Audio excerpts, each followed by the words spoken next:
You're listening to the Yeshiva of Newark at IDT podcast. I'm your host and curator, Rabbi Abram Kibalevich, and I hope you enjoy this episode. You've bought your tickets. The ushers are about to open the doors. Yes, the Projectionist has Semicha is about to start. But first, you've heard me on this platform touting NRS, a great company whose many dedicated employees I get to see in action. NRS Pay has recently launched its new cost-cutting program called Cash Discount. The way it works is any vendor using NRS Pay Cash Discount has their sale register tabulating automatically a dual pricing, which offers customers a choice of a cash payment, which could result in up to a 4% discount over swiping their card. If your business meets the $18,000 a month threshold, there's absolutely no monthly fee to incur. NRS Pay Cash Discount makes it less expensive to accept credit cards, so you'll save money while helping your customers save at the same time. NRS is offering a time-limited deal right now on this state-of-the-art system. You'll get a free card reader with zero hidden fees, no long-term contract, and no early termination fee, which means you can switch your processing plan without penalty.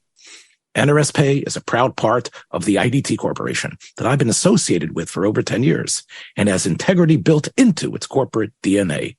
I know its founder and officers and salespeople, and they truly stand by their product and will help you with live stateside-based customer service on any issue or question. Check nrspay.com for more information or call 833-289-2767. And now here's the Projectionist has Semicha. Enjoy.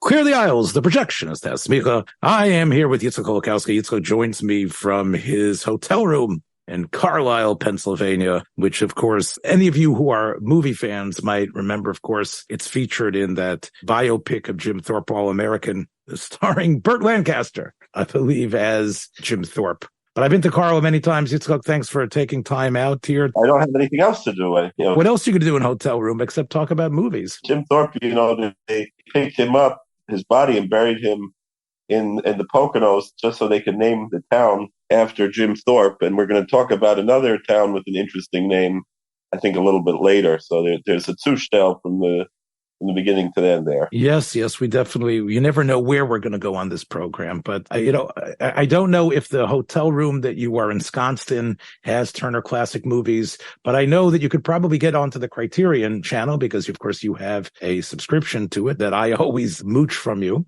And I happened to catch a film that I think is worth discussing. And that is the film It Always Rains on Sunday. Now, it was directed by Robert Hamer. Robert Hamer had a career post-World War II, and he was considered one of the talented British directors. He made a couple of big-budget films that did not do as well. The film that he's most really famous for, and the film he sort of felt was sort of like haunted by, because he felt that he had done a lot more than that, was the Alec Guinness incredible Kind Hearts and Coronets, which of course is sort of the epitome of a dark comedy, where you have, I think, Alec Guinness plays every single victim of an aristocratic family that's being knocked off by a relative. And he's very famous for that. But 2 years before he made this film, the film that I want to talk about, which is It Always Rains on Sunday from 1947, he had been one of the directors of this anthology type film called Dead of Night. And I mentioned to you off pod, that's the type of film you would love. It's a British horror film, the first one after World War II. For years, there had been a ban on horror films in Britain, and this was a film that had various sections in it. There was a framing device, and each character would tell a story, and that story was directed by a different British director. And Cavalcanti, Basil Dearden, and Robert Hamer was given his chance to direct a section of that film, Dead of Night, in 1945, and he chose the Indian-born, strangely named Googie Withers, who seems to have been in many, many films in England at that time. I wasn't familiar with her until I saw this film. I have to say she has a striking resemblance to my mother. But again, maybe that's because many of the women of that period, of the images that I have from that post-World War II, there's a certain type of look of people who had gone through the war. Googie was in that little section of Dead of Night, and Hamer used her in an interesting, forceful way. After that film, which was a quite a big success. By the way, they made a number of anthology films in the 40s and early 50s. One of them was called Quartet, which had 4 different stories by Noel Coward. So they sort of got it, what it was like to do this anthology type of film. In fact, again, we'll talk about Dead of Night a different time, but many of those aspects of Dead of Night, those little horror vignettes, were recycled by people like Rod Serling in The Twilight Zone and in other ways. So Dead of Night is a sort of, I'm not really recommending it because we'll talk about it a different time, but it really was the springboard that gave Robert Hamer the chance for Ealing Studios to make a real major film. And this is the film I'm talking about. This film is really one 24-hour period in a section of, I guess you would call it a suburb of London, but really it's a grimy suburb. It's called Bethnal Green. There's no green there. And it's clear that this was post-World War II. You can still see that it's a whether, I don't know how much was done at the studio. There clearly was a number of shots that were done on location. And what they would try to really bring to life is the bustling, and remember, it's a Sunday, so a bustling market aspect of that place. It has pubs, it has places, pawn shops, it has music stores, fish stores, all different types of stores, all huddled together, people really rubbing elbows. You really get the sense, and Hamer does a little bit of a, I guess, somewhat of a amateurish job here with you can hear a lot of dubbing. In other words, it's not real street sound. You can see that they just had, once in a while you'll hear a Yiddish voice or you'll hear a person screaming or something else. But I think it does bring to life what it was like to live in a tough suburban, but not suburban in the sense of the California beautiful broad suburbs or Toms River or Jackson in New Jersey. We're talking here about elbow to elbow, everybody noticing what everybody else is doing. It's just not in the heart of the royal London. And the rain starts falling in the beginning of the film. And as the raindrops are falling, you can see that the newsstand is being opened. The newsstand is owned by Mr. Hyams, an old Jewish man played by, with a very pronounced European accent, is an actor called Meir Zelniker. Meir Zelniker. He lived to be close to 90 years old.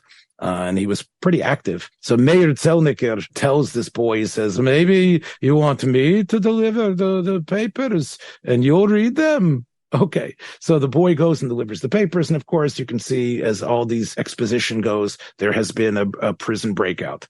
And Hamer shows you the desperate fellow who is broken out of prison. And you soon realize from all the chattering that's going on that he's someone who was somewhat of a high-level crook, a dangerous fellow who has broken out of some prison. And they expect him to come back to Bethnal Green because that's where he hung out. And those were the streets that sort of spawned him. But meanwhile, we are introduced to so many people who are on this street, who live there. And specifically, Googie Withers, who clearly is in a second marriage. She's married to a man 15 years older than herself, and they live in a small flat. There's a very thin wall that separates her and her husband from his two teenage daughters from a previous marriage. And right away, you can see that there's a lot of friction between these girls and their stepmother, especially the younger girl, who, as the film indicates, has come in the middle of the night at 3 a.m, Sunday morning, from a rendezvous that she's had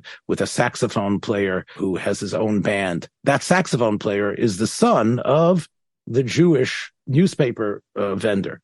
So there's old man Hyams, that's Sally Hyams.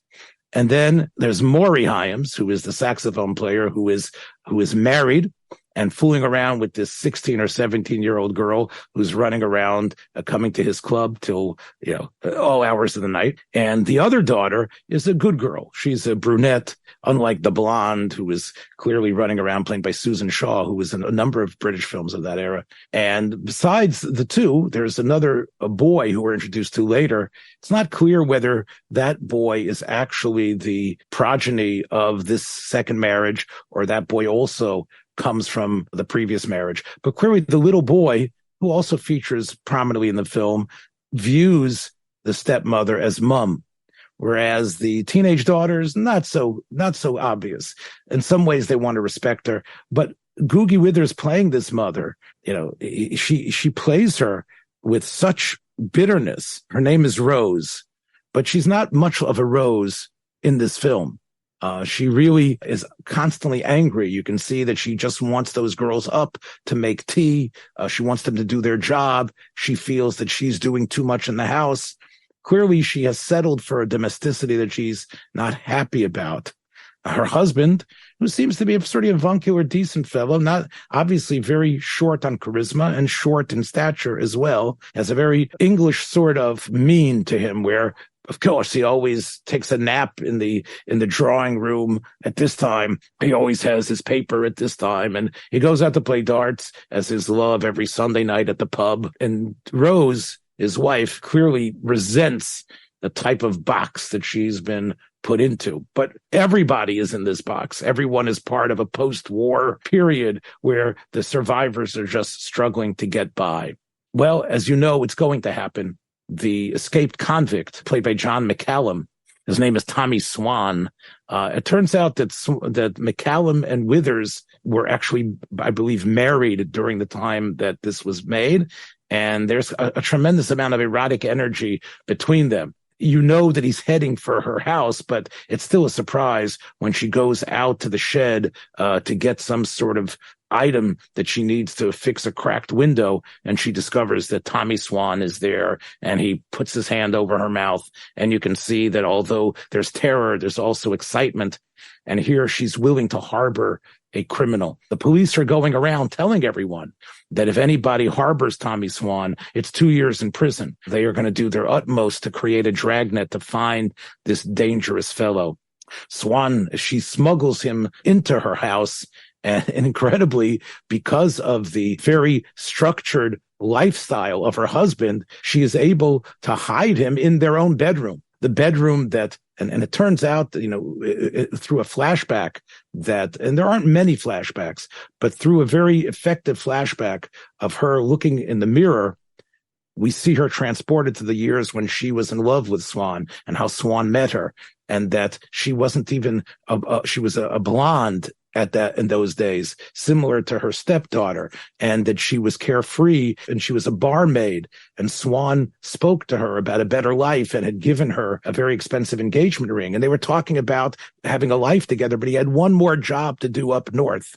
Well, it turns out, of course, that job up north was a criminal act with which he was caught and sent to prison. In the bedroom of his former fiance's house, he strips off his shirt, and you can see where the cat o' nine tails has been beating him.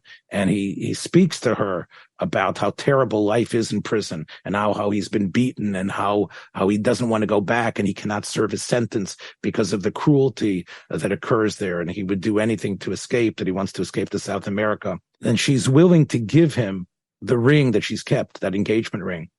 And he is so oblivious, so self-centered, so key on just surviving no matter what, that he's even forgotten that that was the ring he gave her. And that's a beautiful scene, a beautiful piece of dialogue, great acting by Googie Withers, the way she's able to keep it together there about the ring that was given to her. It's interesting, that itself, the dynamic of a woman trapped, a woman willing to, is typical film noir material. She's willing to do things dangerous, willing to threaten her own marriage, threaten her stability for someone who's obviously a criminal and a bum. But what really makes this film stand out is that Hamer allows it to be about all the ancillary characters as well. The two daughters, each one, the good daughter, the wild daughter, you get a sense about what they're about. And other characters that are primary are the police.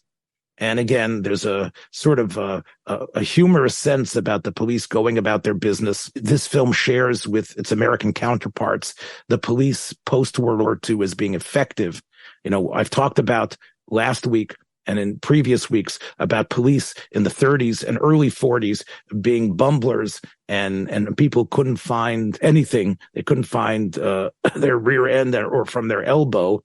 Here, post-World War II, generally police and military officials are treated with respect and shown to be effective. Sometimes they are also on the make, and sometimes they're also corrupt, but generally the good ones are usually very intelligent. And this was the case here in this film as well, that they sort of have figured out there's other, as we said in Yiddish, Yitzchak, Unterweltnikers. There's these other sort of people who who prey upon the weak. There's three guys who, it's clear, have knocked off a truck during the night, and they have some stolen roller skates, which they're trying to hawk, and they're trying to find someone. There's a fence that they're trying to give it to. And they also are trying to give it to a fellow known as Lou Hyams.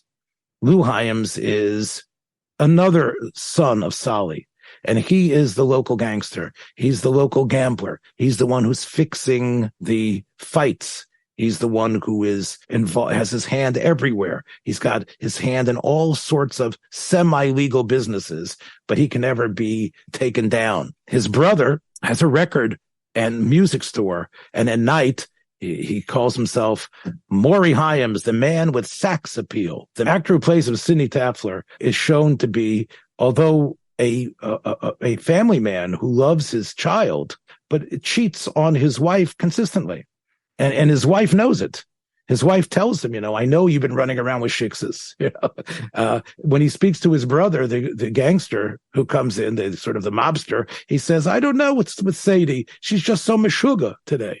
So there is this very obvious Jewish aspect here. And what really struck me about the film, it's been praised in so many corners as an incredible slice of life, a progenitor of the kitchen sink films of the later 50s and early 60s, the most distinct British noir film, because there's a Tommy Swan at the end is running away from the police and does desperate things. And, the filming there is extremely exciting and bleak. But I didn't see anyone, and I went on to JSTOR today to do a search in the scholarly articles about Robert Hamer and about this film.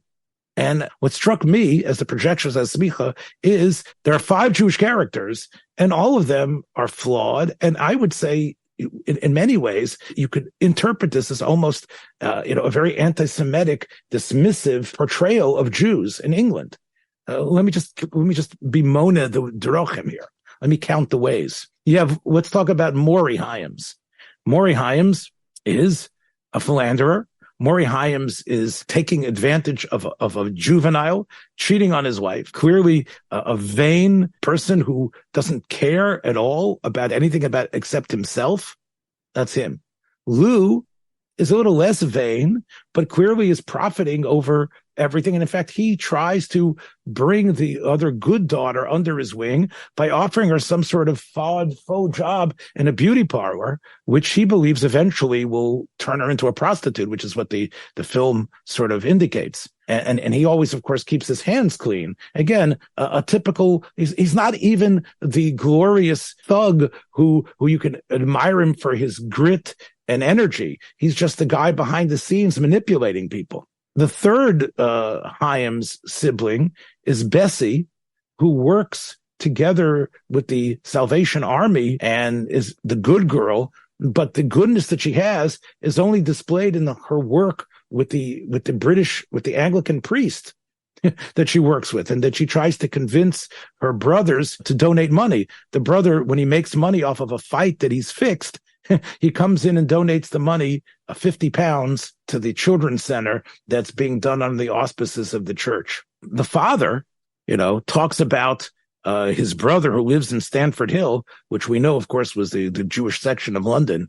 And he talks about how his brother, he has a big house and he has a car, but he doesn't own any of them. He just has them on credit. Again, indicating that even the Jews that had it made were basically living beyond their means, trying to impress others, So my point is that although, everyone else in the film, you sort of get their Stalin nobility as they're trying to break out of things of their lives, trying to figure things out after the world has been destroyed by World War II, as Britain is trying to get itself on its feet.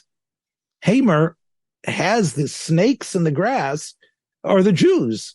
And Yitzchak, on this platform, we've talked about this other film that came out of England about 15 years earlier called Mr. Cohen Takes a Walk. And Mr. Cohen Takes a Walk also had a father and children, but he, of course, was a department store magnate. And we talked about how sympathetic the portrayal was, how this never straying from the fact that he was Jewish, but actually extolling some of the Jewish sensibilities that the character had, some of the hardworking aspects of it. This film, I believe, is really reflective of an embittered England. It clearly, it stays with you, but your sense of the Jew there is that the Jew is Fagin. The Jew is the parasite. The thing is the Cohen movie was pre-war. This is post-war. Is it embitterment because they're blaming the Jews for the war, and that's what's, as opposed to feeling a Rachmanis after all they went through? You think that's where that's coming from? You probably have to be a better sociologist than myself and knowing about Britain to be able to answer that question. I do think that despite Britain's victory, it came with a lot of shame. It came with an understanding that they would be diminished in the world. If you're going to take that theory, and really apply it to Britain in general, it might also explain the recalcitrance and the way they dealt with Eretz Yisrael in Palestine, right? In other words, you would think that they, instead of having to fight the Brits as Menachem Begin and the Irgun and the Lehi gang did to get England to leave Israel and to allow the state of Israel to be formed in order to be the site of refuge for Jews everywhere, being administered by Jews, the Brits hung on. And of course, the King David Hotel bombing and other things, have always been bandied about to show what Jewish terrorism was. So, I think it probably is connected to what was going on in Israel at the time. There was a sense that the Jews don't necessarily deserve the sympathy and understanding, even though what they had been through. I don't think that was the feeling in America, but I think it might be onto something that, this film could get away with. America wasn't as affected on the home front as England was. That's right. Even though you had the isolationists calling it the Jews' war, I think especially once the images from the Holocaust started to filter through of the concentration camps, I think in America you had a lot of sympathy.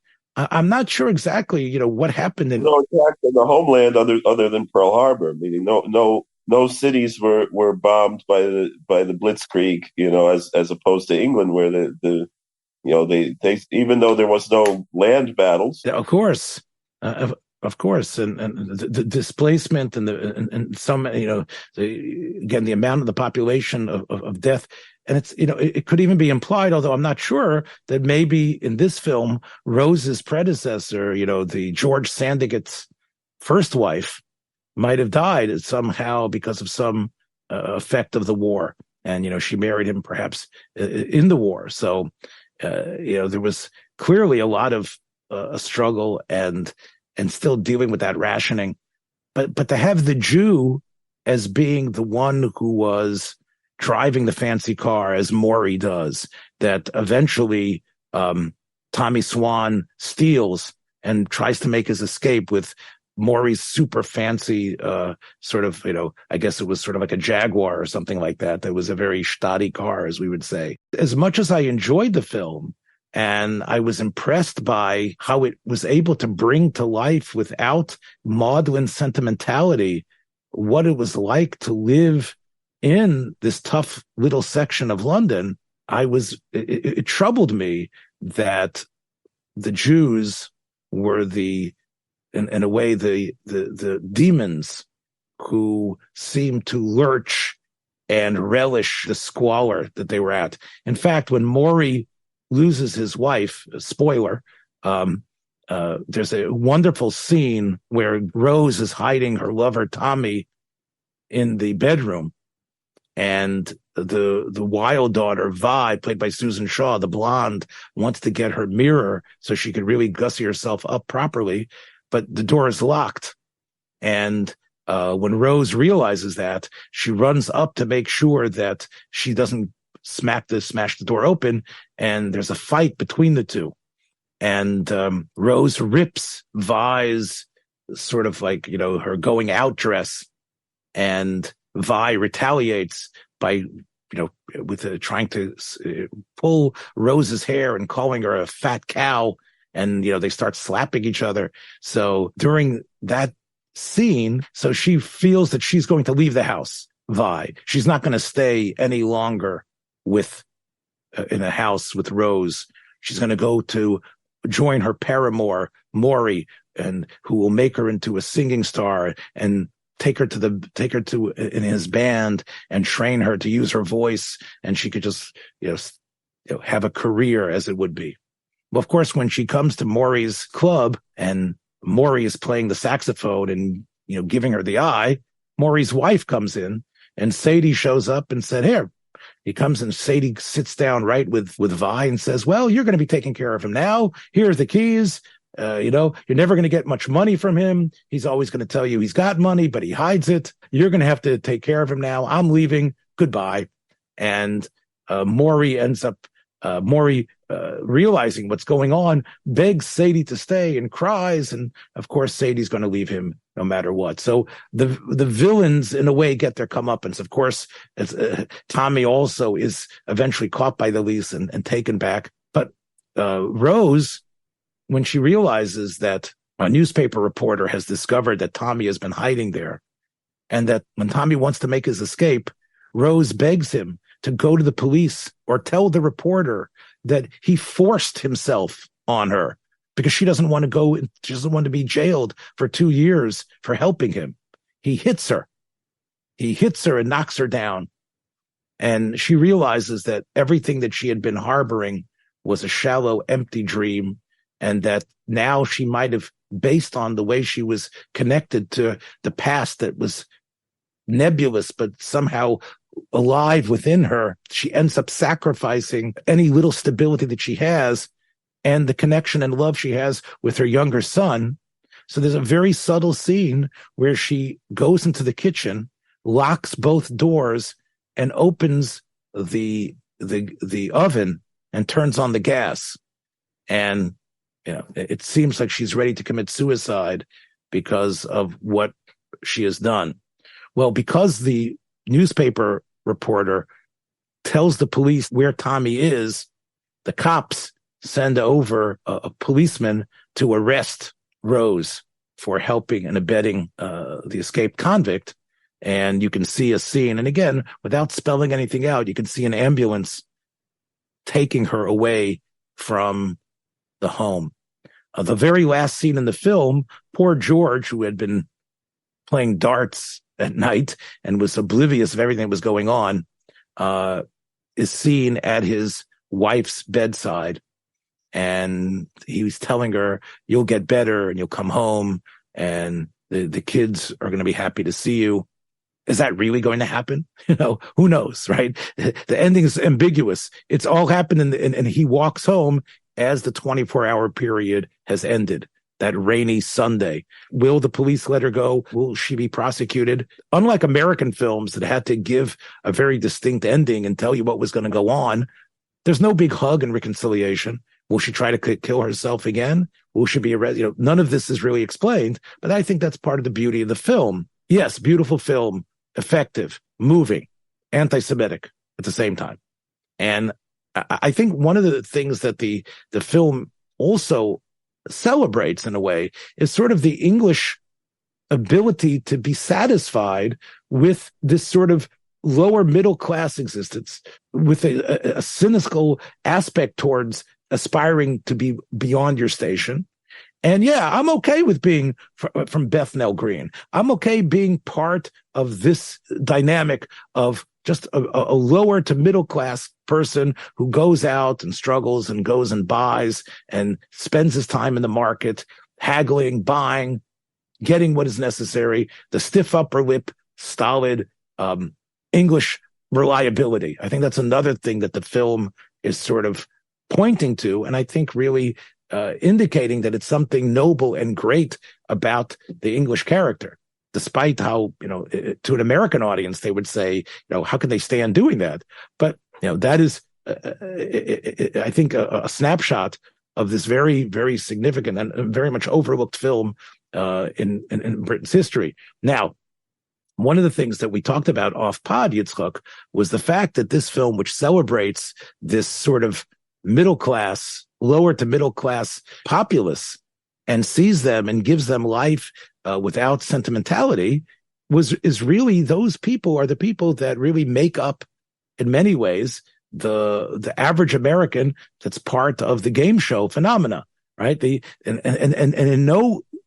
whether it's Let's Make a Deal or any of the shows or that these people are plucked from, they're usually plucked from people who are, lower to middle class, people who see a possibility of coming to wherever this show is filmed, and maybe they're going to be called on, and maybe, who knows, they'll have the chance to win the big money. And part of the reason why people sitting at home in their televisions enjoyed watching them is because they related to them. That might be them with the $60,000 question that they would try to answer.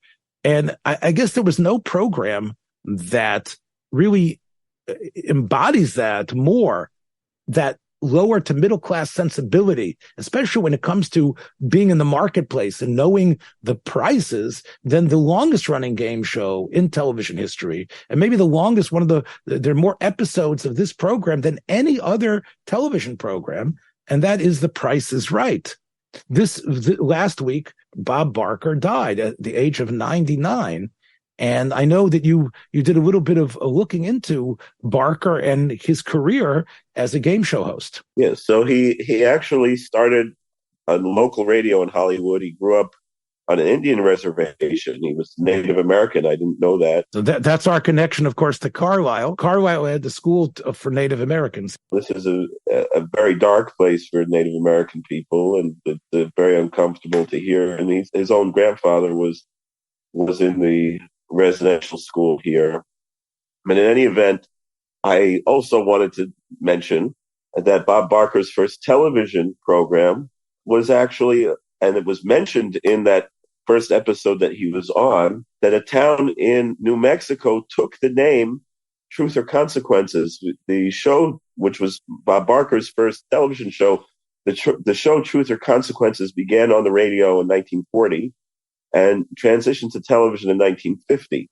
Right. And let's just explain to people that it was a more extreme version of Let's Make a Deal. There would be this trivia question that most people weren't able to answer. It wasn't even really a trivia question. It was more of a pun. Right. So, sort of thing which you almost had to be a psychic to be able to answer. And if you couldn't answer it, the consequence would be you'd have to do some sort of ridiculous stunt to make a fool of yourself, right? Sometimes the stunts weren't necessarily related to that. So one of the stunts was that they said they would come and film an episode in the first town in America that changes its name to Truth or Consequences. And so the town of Hot Springs, New Mexico, changed its name in 1950 to Truth or Consequences, New Mexico.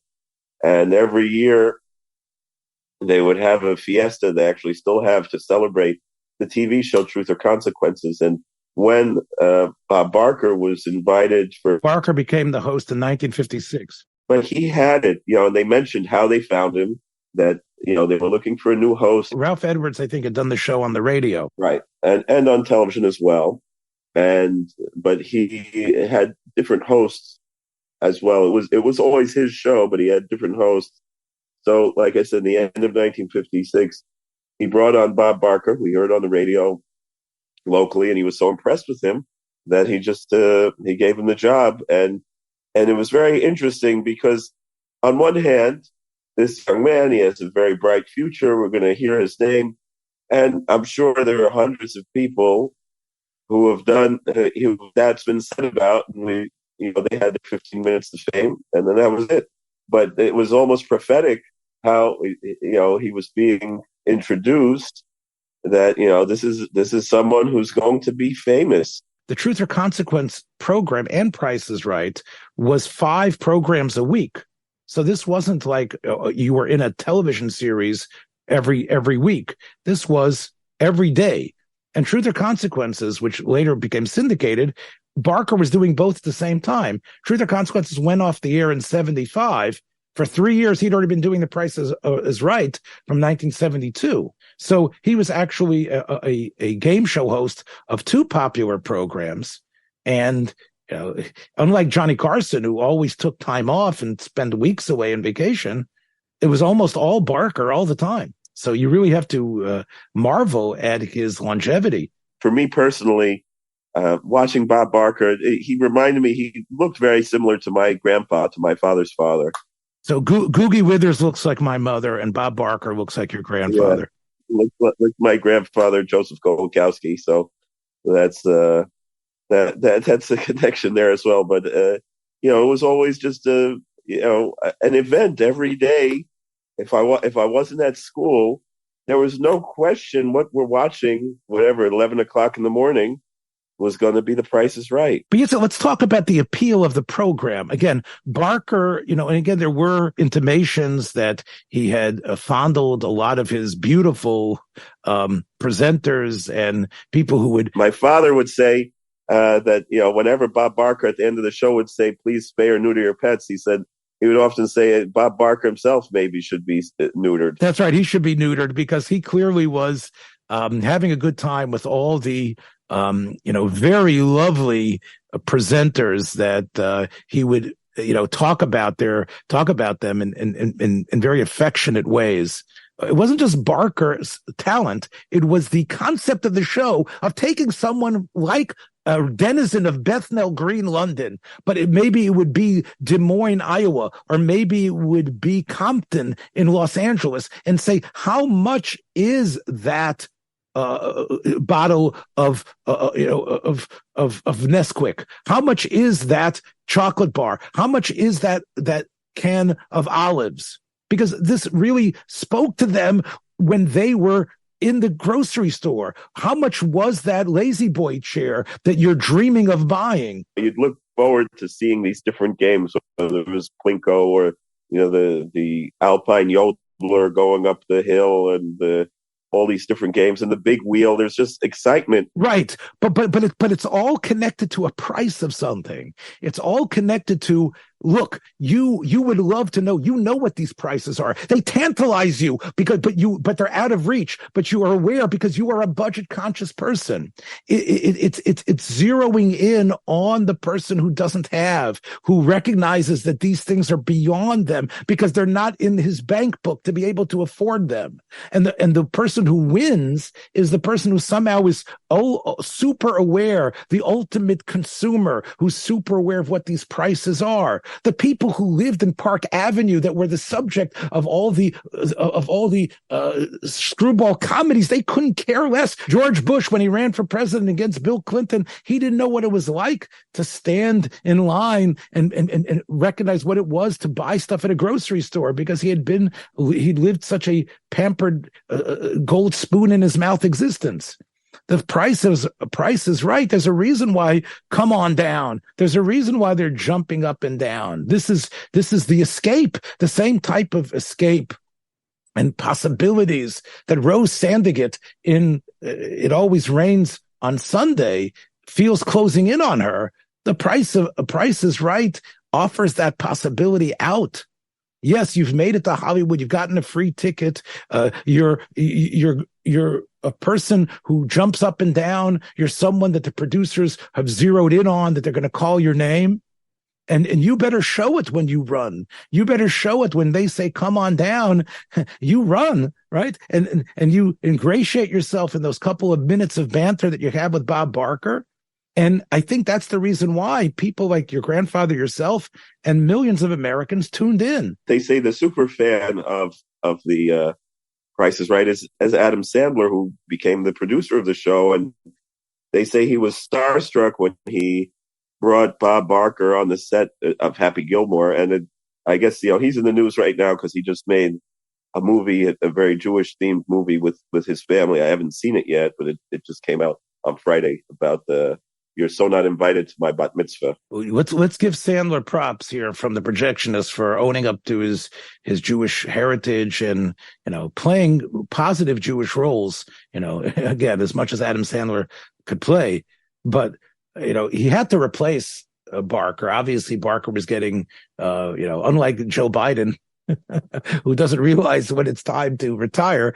Barker realized, I think back, it was 2007, that it was time to retire. Already in 1994, one of the episodes, instead of saying, please control the pet population, he said something about the truth, hope all your consequences are happy, but then he said, hope all your prices are right. Right. He sort of was getting confused.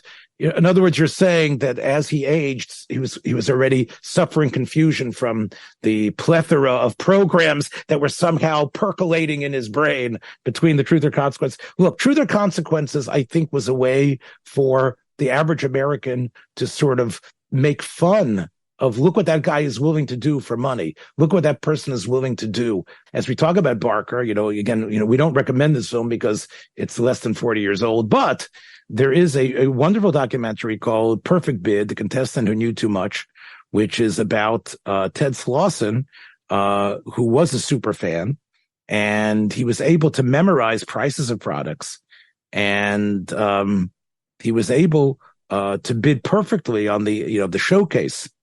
Again, it's a wonderful look behind the scenes about The Price is Right.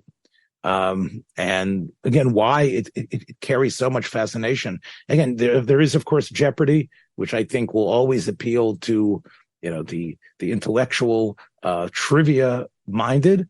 And then I think, you have The Price is Right. Again, maybe, I guess you have Jeopardy on one side, The Price is Right on the other.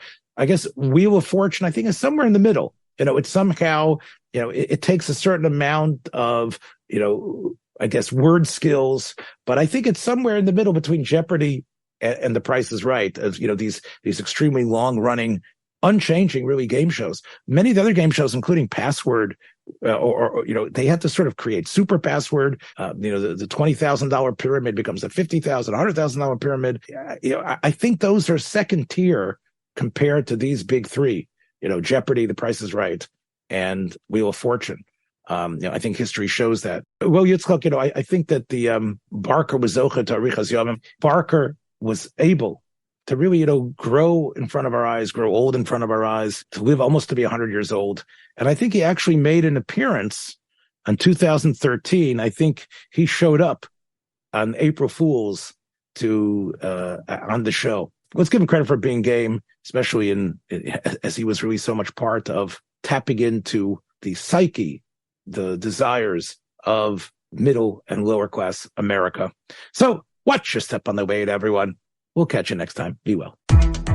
Thanks for joining us for another episode from the Yeshiva of Newark at IDT Podcast. Be sure to subscribe on your favorite podcast app so you don't miss a single episode.